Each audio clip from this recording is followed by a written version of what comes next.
ပိုင်းတည်တည်နေကြတဲ့မိကွန်းတစ်ခုရှိပါတယ်အနာဂတ်မှာရွှေကပိုကောင်းမလားဘစ်ကွိုင်ကပိုကောင်းမလား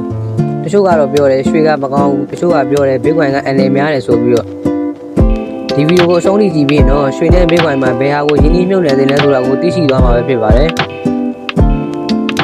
ဒီနေ့ကျွန်တော်တို့သုံးနေတဲ့ငွေဆက်ကူကအစိုးရကထုတ်တဲ့ fake money ဖြစ်ပါတယ်ပြဿနာကဘာလဲဆိုရင်အစိုးရကဒိုးသလောက်ထုတ်နိုင်တယ်ထုတ်လေငွေရဲ့တန်ဖိုးကျတယ်အဲ့ဒါကို inflation လို့ခေါ်တယ်ဒီနေ့တသိန်းနဲ့ဝင်နေတဲ့နောက်9နှစ်ကြာရင်မဝင်နိုင်တော့ဘူးဒါပေမဲ့ရွှေကတော့အချိန်ကြာလာလေးငွေတန်ဖိုးကျတာကိုကာကွယ်ပေးနိုင်လေးပါပဲရွှေဆိုတာကဘလို့ asset လဲကမ္ဘာပေါ်မှာငွေကြေးစနစ်တွေပြောင်းလဲသွားခဲ့နိုင်ငံတွေပျက်စီးခဲ့စစ်ပွဲတွေဖြစ်ခဲ့ငွေစက်ကူတွေတန်ဖိုးကျခဲ့ဒါပေမဲ့ရွှေကတော့အမြဲတမ်းရွှေပါပဲရွှေကဒီကားသမိုင်းနဲ့အတူနှစ်ထောင်ပေါင်းများစွာရှိလာခဲ့တဲ့ asset ပါဘီတွေကရွှေသုံးခဲ့တယ်အင်မာယာတွေကရွှေနဲ့စီးပွားရေးလုပ်ခဲ့ဒီနေ့ကမ္ဘာဗန်တွေတောင်ရွှေစုထားတယ်ပါရွှေကတော့ယင်းနှိမ့်မြုပ်နှံမှုနဲ့ပတ်သက်လာရင်နာမည်ကြီး asset တစ်ခုပဲဖြစ်ပါတယ်နောက်တစ်ခုက Bitcoin ဆိုတာပါတယ်အခုခေတ်မှာ Bitcoin ကိုမသိရသူဆိုတာရှားသွားပါပြီဘာကြောင့်လူတွေကဒီလောက်ယုံကြည်လာကြတာလဲယင်းနှိမ့်မြုပ်နှံတဲ့အကြောင်းတွေကရောဘာတွေလဲအခုဒီအကြောင်းကိုတစ်စင်ချင်းနားထောင်ကြည့်လိုက်ရအောင် Bitcoin ကအကန့်အသတ်ရှိတဲ့အရင်းမြစ် Bitcoin ကိုကမ္ဘာပေါ်မှာ22သန်းပဲထုတ်ခွင့်ရှိပါတယ်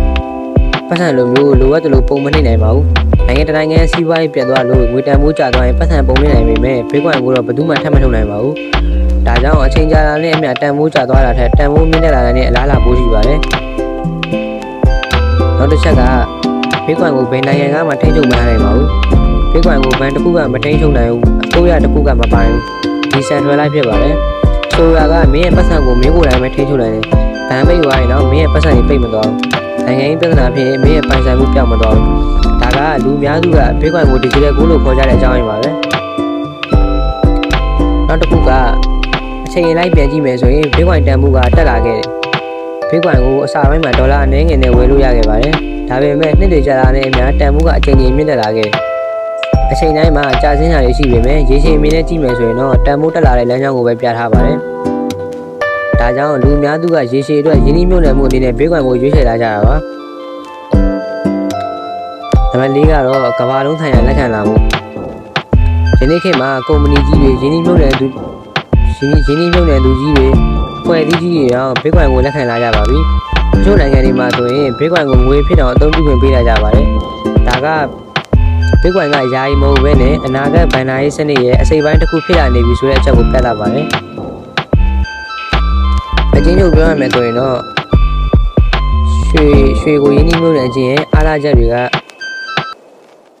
ပထမတစ်ချက်ကတန်ဖိုးတည်ငြိမ်မှုမြင့်တယ်။ဂျာသူနှစ်များစွာ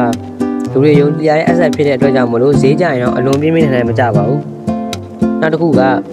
ငွေဖောင်းပွားမှု inflation ကိုကာကွယ်နိုင်တယ်။ငွေတန်ဖိုးကျသွားရင်ရွှေတန်ဖိုးတက်လေရှိပါတယ်။နောက်တစ်ခုကအန်နေနဲ့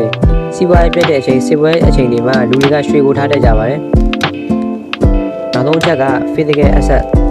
လက်ထဲမှာကင်ထားနိုင်တယ်။ internet မလို့နည်းပညာမလို့အားနည်းချက်တွေကတော့အမြန်ချမ်းသာဖို့ခက်ခဲပါတယ်။တန်ဖိုးတက်တာကများသောအားဖြင့်နှီးတယ်။နောက်တစ်ခုကတူလောင်ကကုန်ကြနိုင်တယ်။ဒါလောကတွေ security ဈေးတွေလိုနိုင်ပါတယ်။နောက်တစ်ခုကငွေအောင်ခံခဲ့နိုင်တယ်။အချိန်တိုင်းမှာဈေးကောင်းနဲ့မရောက်နိုင်ပါဘူး။ Bitcoin ကိုရင်းနှီးမြှုပ်နှံမှုရဲ့အားသာချက်တွေကတော့ပထမတစ်ချက်ကအမြန်ရနိုင်လေးမြင့်တယ်။အချိန်တိုအတွင်းမှာဈေးတက်မှုကကြီးမားနိုင်တယ်။ဒုတိယချက်က supply ကကန့်သတ်ထားတယ် BTC ရွေးရက်က21 million 21 million ပဲရှိပါတယ်ရှားပါမှုကြောင့်တန်ဖိုးတက်နိုင်ခြင်းရှိတယ်နံပါတ်3ကတကမ္ဘာလုံးဆိုင်ရာနိုင်ငံမျိုးမှာအသုံးပြုနိုင်တယ်ဘန်မလိုပါဘူးနံပါတ်4ကတော့တိုးလောင်လွယ်ဝယ်လက်တစ်ခုနဲ့ပိုင်ဆိုင်နိုင်ပါတယ်အားနည်းချက်တွေကတော့ဈေးတက်ကြပြင်းတယ်တစ်နေ့တည်းမှာတော့20%ရာခိုင်နှုန်း30%ရာခိုင်နှုန်းကျနိုင်ပါတယ်ဒုတိယချက်က risk မြင့်တယ်regulation government ဘန်စတဲ့အနေရှိနိုင်ပါတယ်။နံပါတ်3ကနည်းပညာပေါ်မူတည်ပါတယ်။ password ပြောင်းရင်တော့ပြန်မရနိုင်တော့ပါဘူး။နံပါတ်4ကစိတ်ခံစားချက်ကိုစမ်းသပ်ပါတယ်။ပြီးငြိမ်မှုကြောင့်စိတ်မခံရင်ခက်ခဲနိုင်ပါတယ်။ဘယ်သူတွေအတွက်ဘယ်ဟာကတင်တော့လဲ။အနေမကြိုက်ဘူးရေရှည်လုံခြုံမှုလိုချင်တဲ့ဆိုရင်ကို risk ခံနိုင်တယ်အမြင့်ကြီးလိုချင်တဲ့ဆိုရင် Bitcoin ချမ်းသာမှုနဲ့လုံခြုံမှုနှမျိုးလိုချင်တဲ့ဆိုရင်တော့ကိုနဲ့ Bitcoin ကိုခွဲပြီးရင်းနှီးတင်ပါတယ်။ ဒီဗီ ဗီဒီယိုကိုကြည့်ပြီးတော့ကိုယ့်အတွက်အကျိုးတစ်ခုရလိုက်တယ်ဆိုရင်ဗီဒီယိုကို like လုပ်ပေးခဲ့ပါဗီဒီယိုအသစ်တွေတင်တိုင်းသိရအောင်လည်း channel လေးကို subscribe လုပ်ထားအောင်မမေ့ပါနဲ့